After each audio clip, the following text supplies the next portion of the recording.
Chapter 1, Mindfulness, Waking Up to the Here and Now. The Wandering Mind. And I quote, "Mindfulness is the opposite of distraction. When the mind becomes tranquil, it automatically becomes clearer. Like still water, the sediment settles." Nairn, 2001.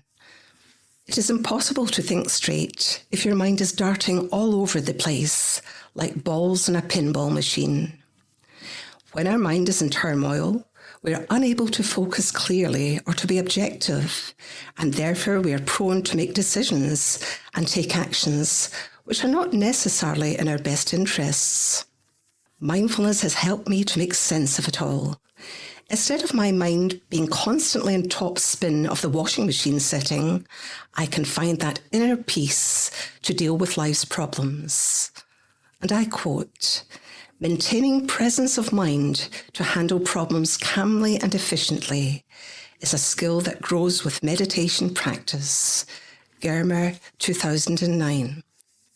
When I started to practice mindfulness, I realized that my mind would wander constantly.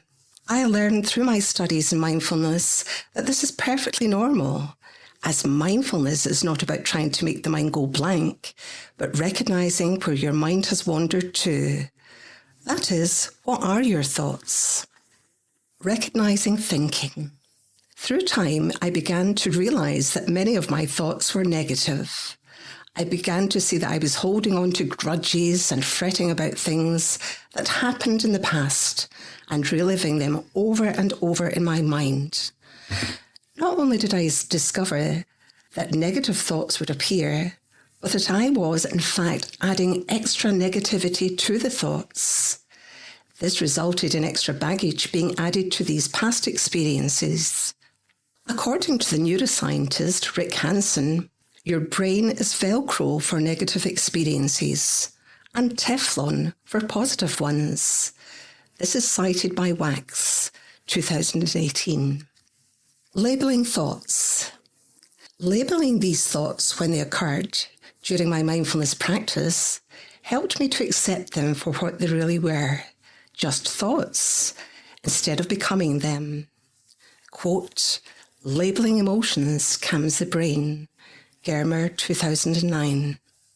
So instead of becoming my thoughts and turning myself into the Incredible Hulk with rage and anger, I could simply name them and let them pass like clouds floating across the sky.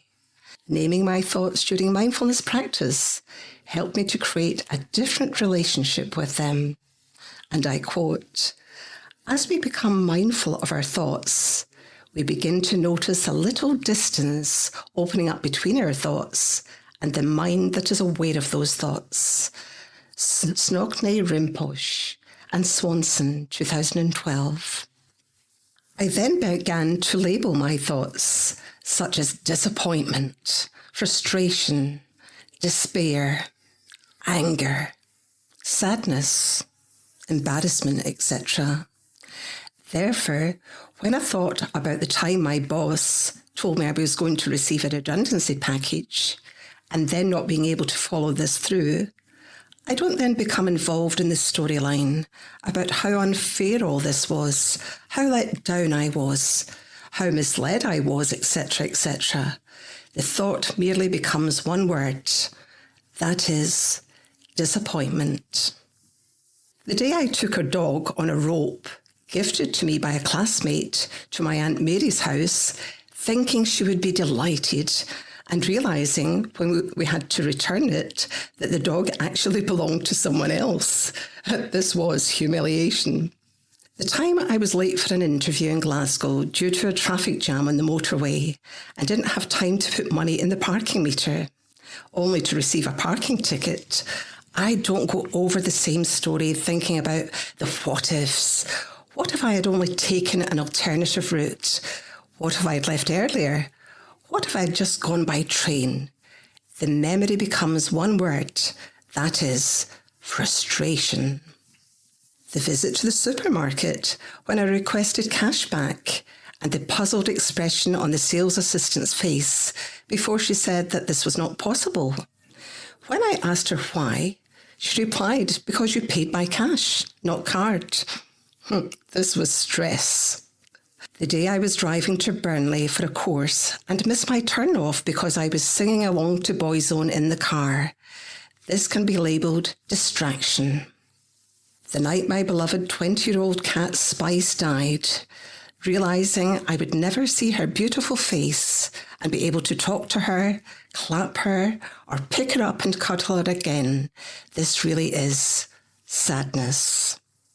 The time my husband took a wrong turning into a field in France, driving into a ditch and subsequently reversing into hidden rocks in the long grass, instead of asking why he could be so stupid, why he did not stop at the side of the road and check the map, why he continued reversing when the reverse warning signal sounded in the car, I can summarise the story into one word: despair.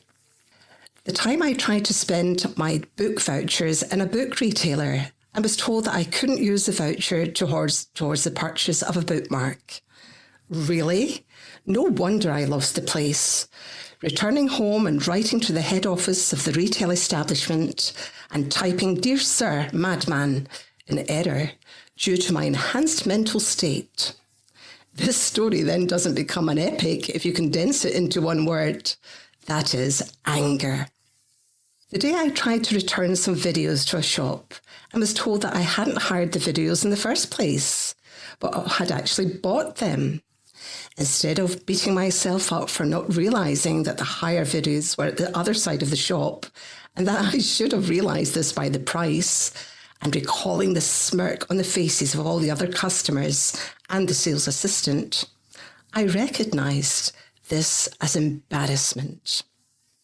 Alive and breathing.